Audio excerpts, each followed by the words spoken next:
СДСМ вчера побара граѓаните на Република Македонија да не бидат информирани за пазарењето со највисоките национални интереси од страна на нивниот лидер Зоран Заев и медиумите да не известуваат дека Заев пред албанската диаспора призна дека тој бил човекот што храбро го отворил прашањето на двојазичноста, истакна на денешната пресконференција Тони Трајковски од ВМРО ДПМН.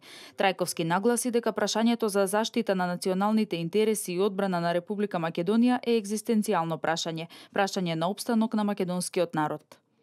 Тоа што СДСМ го стори вчера во соопштение до јавноста беше признание дека редефинирање на уставот, воведување двојазичност и федерализацијата, партијата го третира како предизборен проект ветен во замена за неколку стотици албански гласови.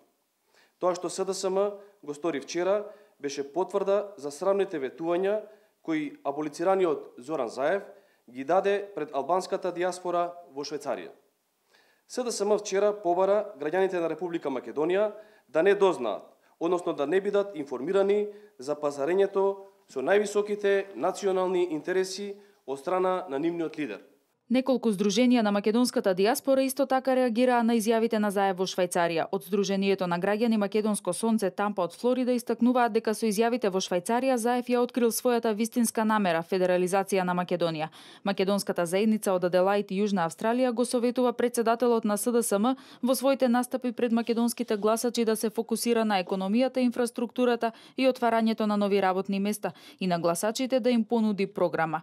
Обединетите македонски организации на Западна Австралија пак ваквите изјави на Заев ги сметаат за антимакедонски и најостро ги осудуваат.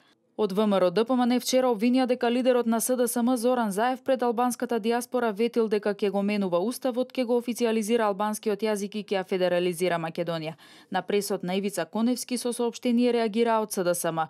Посочуваат дека ВМРО ДПМН продолжува да шири лаги за СДСМ и за претседателот на партијата Зоран Заев, а лагите стануваат се поголеми како што се приближуваат изборите и како се зголемува падиката и стравот кај власта од обединетите граѓани, кои на 11 декември ќе ги поразат ваквите политики.